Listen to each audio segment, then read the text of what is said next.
Assalamualaikum warahmatullahi wabarakatuh. Perkenalkan, nama saya Claudia Cynthia Bella dengan NPM 2478240. Pada video kali ini terkait UTS Praktikum, saya akan menjelaskan terkait apa yang sudah disuruh.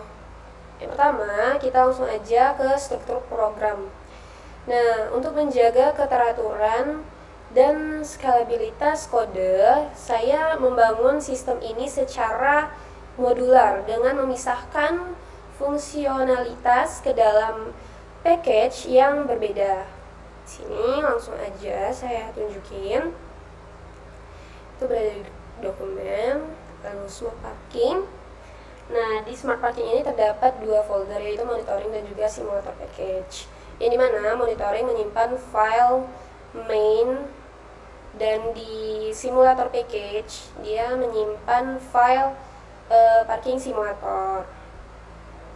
Nah, yang dimana main ini dia itu kode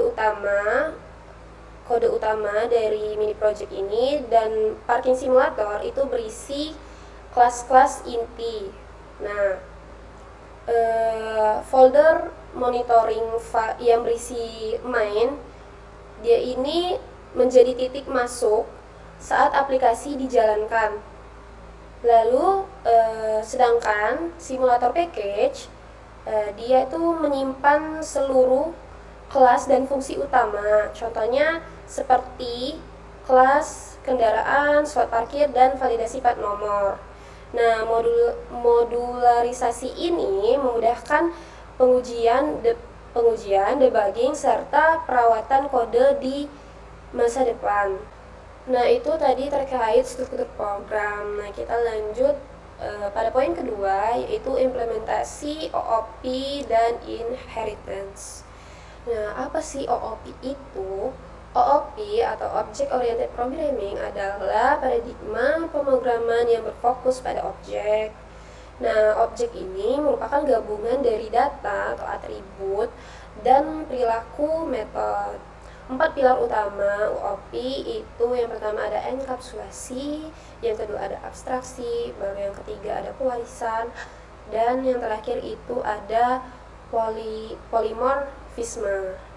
Nah, kita langsung aja menjelaskan terkait inheritance. Apa sih itu inheritance? Nah, inheritance atau pewarisan adalah fitur OOP yang memungkinkan kita membuat kelas baru atau subkelas yang mewarisi atribut dan metode dari kelas yang sudah ada atau superclass. Di sini contohnya dari OOP ya. Langsung aja ke Sublime. Nah, terkait OOP itu merupakan subkelasnya, itu kelas vehicle. Nah, ini contohnya. Lalu atau subkelasnya yang inheritance atau pewarisannya itu terdapat pada kelas two wheel vehicle dan juga kelas four wheel vehicle. Nah, saya menggunakan pendekatan OOP untuk memodelkan kendaraan dan area parkir. Kelas dan relasinya itu tadi, vehicle sebagai superkelas yang mewakili kendaraan umum, lalu two wheel dan four wheel sebagai subkelas yang mewakili motor dan mobil, dan parking lot sebagai kelas utama untuk mengatur slot dan manajemen kendaraan. Atribut penting pada vehicle itu ada license plate atau itu plat kendaraan, lalu ada entry time dan juga exit time, yang dimana itu waktu masuk kendaraan dan juga keluar kendaraan. Itu berada pada baris ke sebentar.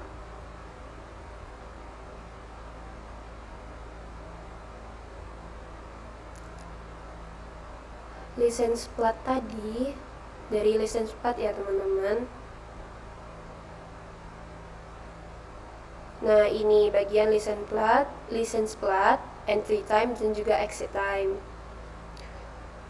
Nah, metode penting pada poin kedua ini, yang pertama itu ada set exit time, yang dimana dia ini menyetel waktu keluar.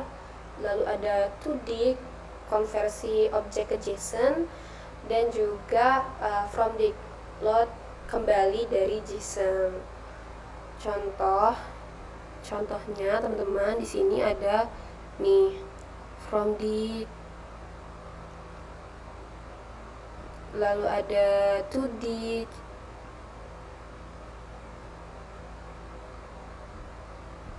dan set exit time itu berada pada ini ya teman-teman, set exit time. Nah, kita lanjut. Kenapa sih OOP dan inheritance itu dipakai di proyek ini? Ada 3. Yang pertama itu karena ada banyak jenis kendaraan, yang mana bisa dikelompokkan dan dikelola lebih mudah dengan inheritance. Lalu yang kedua itu karena kode menjadi lebih terstruktur, bersih, dan mudah dikembangkan. Dan yang terakhir itu karena setiap jenis kendaraan bisa memiliki perilaku spesifik, namun tetap menggunakan struktur dasar yang sama. Itu terkait poin kedua, teman-teman. Kita lanjut pada poin ketiga, yaitu implementasi exception handling, yang dimana exception handling adalah cara untuk mengatasi error tersebut agar program tidak crash dan bisa memberikan pesan yang jelas ke user. Nah, sistem ini dirancang untuk menangani kesalahan dengan cara yang elegan dan informatif, menggunakan custom exceptions seperti nih contohnya parking full error, yang dimana jika tidak ada slot kosong. Lalu vehicle not found error, itu saat kendaraan tidak ditemukan di slot. Dan yang terakhir ada invalid slot type error, yang dimana jika input jenis slot salah. Contohnya kita langsung aja di sini. Kita ya teman-teman.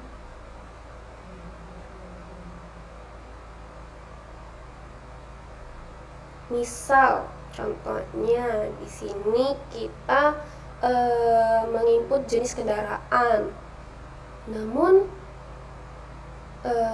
kita menginput jenis kendaraannya itu tidak sesuai, karena di sini kan cuma bisa motor atau mobil. Misalnya kita menginput becak, maka itu akan menampilkan runningannya menampilkan jenis kendaraan tidak valid, harus berupa motor atau mobil. Gitu teman-teman. Kita lanjut ke Nah, dengan cara ini, user tidak hanya melihat error teknisi, tetapi juga diberi penjelasan yang mudah untuk dipahami. Kita lanjut pada poin keempat, yaitu implementasi generator, iterator, closures. Yang dimana itu saya jelasin dulu. Generator adalah fungsi yang mengembalikan data secara bertahap satu persatu ya teman-teman, menggunakan keyword yield bukan return. Nah, dia itu menggunakan yield bukan return. Lalu penjelasan terkait iterator. Iterator adalah objek yang bisa diiterasi seperti for loop dan menggunakan metode iter iter buka kurung tutup kurung serta next buka kurung tutup kurung di belakang layar. Nah, itu penjelasan terkait generator dan iterator. Lalu apa itu lambda? Lambda adalah fungsi anonim tanpa nama yang dibuat dengan cara singkat. Biasanya digunakan untuk operasi kecil, cepat, dan satu baris. Lalu terakhir, apa itu closure? Closures adalah fungsi dalam fungsi yang mengingat nilai dan lingkup luar, enclosing atau enclosing scope. Meskipun fungsi luarnya sudah selesai, dieksekusi. Nah, saya menerapkan fitur lanjutan Python untuk efisiensi dan fleksibilitas. Yang pertama itu generator. Di sini pada kode ini ntar kita perbesar. Generator digunakan untuk menghasilkan data kendaraan secara dinamis dan hemat memori.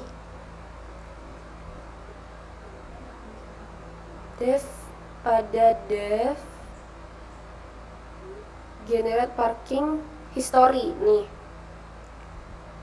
Ini ya teman-teman. Contohnya, nah di itu menggunakan yield bukan return. Lalu kita lanjut ke iterator.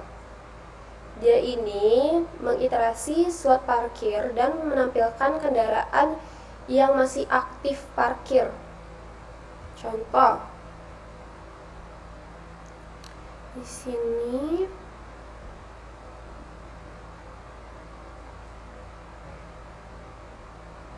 nih, bagian sini dev filter kendaraan saat ini. Ini contoh dari kode program iterator. Lalu kita lanjut ke lambda function. Dia itu pencarian plat nomor, digunakan untuk menyaring riwayat kendaraan berdasarkan keyword. Sini contoh programnya itu seperti ini teman-teman. Hasil sama dengan list ini contohnya. Keyword in license plate, riwayat kendaraan. Nah, itu terkait pada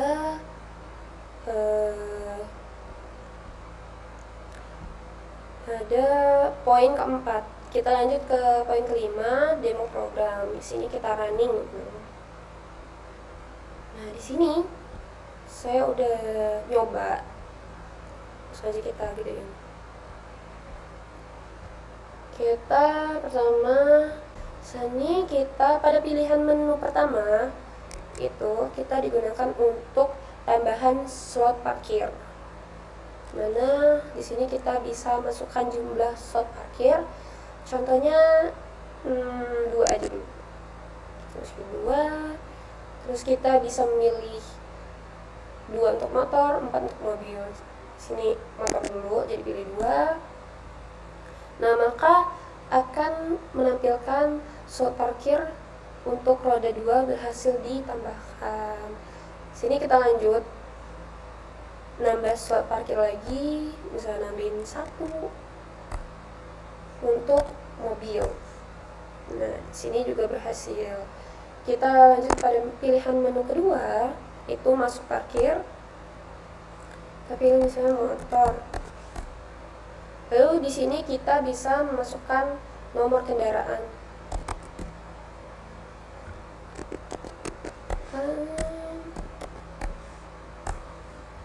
Nah, di sini motor dengan plat yang udah saya isi itu berhasil parking di slot pertama. Kita lanjut. Kita pilih 2 lagi ya. Kita coba yang mobil sekarang. Mobil. Nah, kita masukkan nomor kendaraannya 134 start. Nah, di sini juga mobilnya udah berhasil parkir ya teman-teman. Kita lanjut ke cek status dulu aja. Cek status itu berarti pilihan menu keempat. Nah, di sini kita memilih menu 4 terlebih dahulu, yang dimana itu untuk status parkir. Kan awalnya saya sudah masukkan tambah slot parkir untuk motor itu 2 dan untuk mobil itu 1. Nah, kita juga sudah memasukkan kendaraan baik motor maupun mobil masing-masing 1. Nah, di sini status ini dia menampilkan kendaraan yang sudah terparkir ya, dan waktunya juga tertera teman-teman. Nah, kita coba pilihan menu 1, 2, 4 kan udah, kita pilih menu ketiga yang dimana dia itu untuk keluar parkir. Kita masukkan aja nomor kendaraan yang ada di status parkir ini, salah satu. Contoh di sini BG 1234 SA. Nah, maka nomor kendaraan plat yang udah kita isi tadi, dia itu sudah berhasil keluar pada waktu yang sesuai. Kita lanjut ke riwayat parkir pada menu kelima. Di sini kita bisa request untuk berapa kendaraan yang ingin kita tambahkan. Contoh, saya masukin 5 aja. 5. Nah, maka dia akan menampilkan seluruh riwayat parkir. Di sini ada totalnya 7 karena kita sudah menambahkan 3 ya, teman-teman. Jadi dia mentotalkan. Di sini juga tertera kendaraan yang sudah keluar tadi, dan yang belum keluar juga dia akan tertera juga. Kita lanjut ke pilihan menu ke-6, teman-teman. Yang dimana dia itu saya itu memakai JSON ya, file JSON. Nah, kita masukin aja namanya misal mau tes 1 gitu aja. Nah, riwayat berhasil disimpan ke tes 1. Kita mau baca ya, jadi pilih menu ke-7 untuk baca riwayat dari file JSON. 7. Di sini tes 1 karena kita mau baca tes 1 kan yang udah kita tambahkan tadi. Nah, maka riwayat berhasil dibaca dari tes 1. Di sini saya tunjukin contohnya teman-teman ya.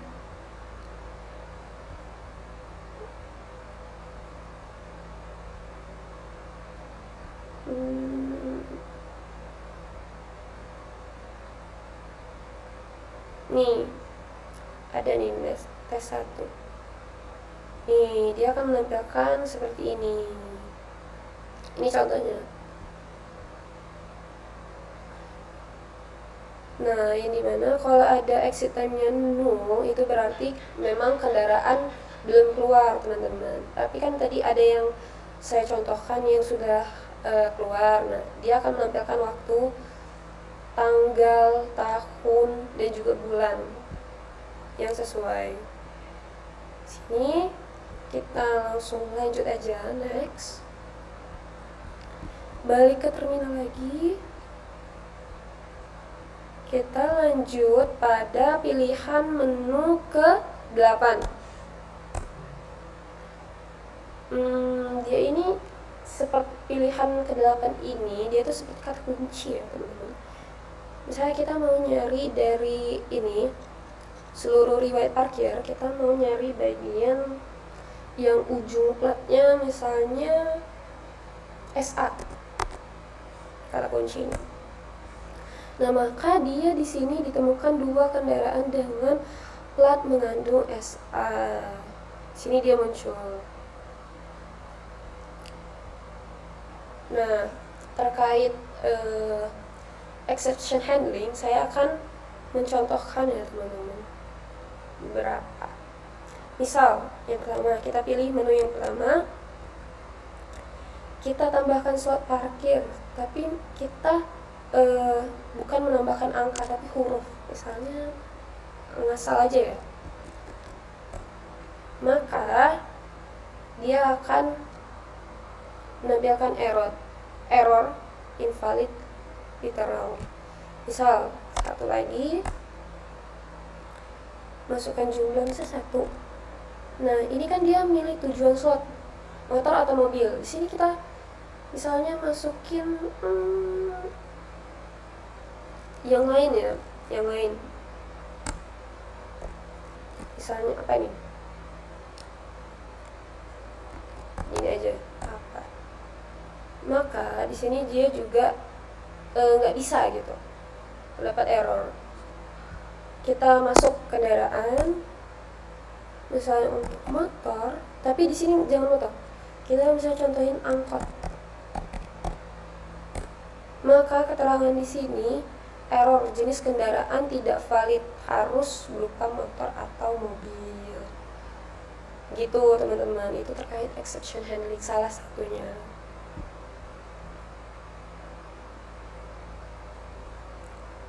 Next kita lanjut pada poin ke-6, refleksi singkat. Hal ini paling menantang dan pembelajaran yang didapat selama mengerjakan mini project. Terkait refleksi singkat ini, tantangan yang saya hadapi pertama itu terkait exception handling. Awalnya penanganan error yang salah, saya tuh sempat belum komplit ya.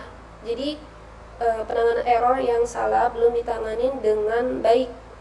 Nah, jadi saya harus merevisi dan menambahkan exception secara lebih menyeluruh agar program tidak mudah crash, meskipun itu mungkin masih belum lengkap. Lalu yang kedua, selama mengerjakan mini project ini sempat ada di mana saya mengalami tantangan yang mana laptop itu black screen, teman-teman. Jadi saat proses pengerjaan laptop saya tuh tiba-tiba black screen. Akhirnya saya harus meminjam laptop teman dan menyesuaikan ulang semua lingkungan kerjanya. Ini cukup ribet ya, repot. Tapi saya melatih adaptasi, alhamdulillah bisa. Lalu yang ketiga itu terkait penerapan OOP, cukup membingungkan di awal. Yang dimana memahami cara kerja inheritance dan menyusun relasi antar kelas seperti vehicle, parking lot, dan lain-lain sempat membuat bingung. Tapi setelah mencoba langsung dan debugging beberapa kali, saya mulai memahami konsepnya. Nah, lanjut ke pembelajaran utama. Pembelajaran utama yang saya dapat itu yang pertama lumayan paham lah terkait konsep OOP seperti pewarisan dan enkapsulasi. Lalu saya mampu menerapkan exception handling dalam situasi yang nyata. Yang ketiga, saya itu lumayan mengerti pentingnya debugging dan kode quality, terutama saat menggunakan flag 8. Memang flag 8 ini tergolong agak ribet ya, yang dimana kita harus kayak kodenya udah benar, tapi giliran di flag 8 masih banyak yang kedetek nggak sesuai gitu. Jadi dimana itu harus dibenerin. Cuman lama kelamaan ngerti, yang dimana contoh paling melekat itu pada saat kelebihan karakter. Nah, itu kita harus merubah gimana caranya dia itu nggak kelebihan karakter di situ. Saya rasa cukup teman-teman dari penjelasan saya. Saya akhiri. Wassalamualaikum warahmatullahi wabarakatuh.